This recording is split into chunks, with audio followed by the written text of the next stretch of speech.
તો હવે તમને એક એવા વિસ્તારની વાત કરીએ કે જ્યાં 7 વર્ષથી અગણિત નુકસાની છે પણ કોઈ પૂછવા વાળું નથી।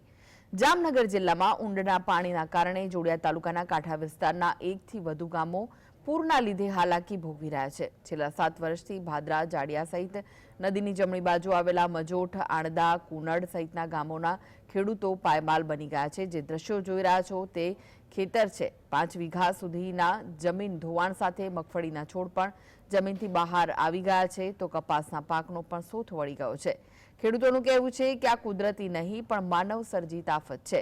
એક બ્રિજના ખર્ચમાં પ્રોટેક્શન વોલ બની જાય છે તો પણ વર્ષોથી પ્રોટેક્શન વોલની રજૂઆત ધ્યાને નથી લેવાતી। માત્ર સર્વેની સંતા કુકડી રમતા અધિકારીઓ સામે મંત્રીઓ પણ જાણે નતમસ્તક હોય તેવી સ્થિતિ છે। દર વર્ષે અગાઉ પણ કાંઠા વિસ્તારના ખેતરોમાં જમીન ધોવાણ થઈ ચૂક્યું છે। જ્યાં સુધી સહાયની જો વાત છે તો પાક નુકસાની માટે એસડીઆરએફના ધારાધોરણ સાથે રાજ્ય સરકાર ટોપઅપ સહાય તો જાહેર કરે છે પરંતુ જમીન વિકાસ નિગમને તાળા લાગી ગયા બાદ જમીન ધોવાણના કિસ્સામાં કોઈ સહાય ન મળી હોવાનું સ્થાનિકોએ જણાવ્યું। સ્થાનિકો અપેક્ષા રાખી રહ્યા છે કે આ અસરગ્રસ્ત ગામડાઓથી કૃષિ મંત્રીના ઘરનો રસ્તો માત્ર 30 મિનિટનો છે તો કૃષિ મંત્રીના વિસ્તારમાં વર્ષોથી અકબંધ આ હાલાકીનો નિવેડો આવે। જામનગર જિલ્લામાં ખેડૂતોની હજારો વીઘા જમીન ધોવાઈ છે।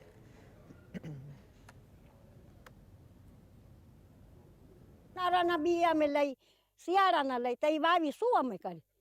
ખાતર પોતર તો એ તો અમારા બી બિયારને ખાતર પોતર તો વહી ગયા ને આમાં દવાયું દા શું અમને રાઘવજી ભાઈ એ ટીવીમાં બોલ્યા હતા ઉનાળું વાવજો શિયાળું વાવજો શું હવે મત દેવાનું જ બંધ કરી દેવું ભલે આવે ગમે એ જ્યાં આ પડાવનું કાંઠાનું કરી જાય ને ત્યાં જ મત દેવાના દેવા જ નથી આખું ગામ હપી જવું આમાં 4 એની કોર હોય એટલે જ બખેડા થાય નકા એને બાયું તો તોડી નાખે એને ભલે ને સરકાર બોય આ બાયું જોડીએ તેડી જાય ને જામનગર ભલે બાયું નો કરી અગે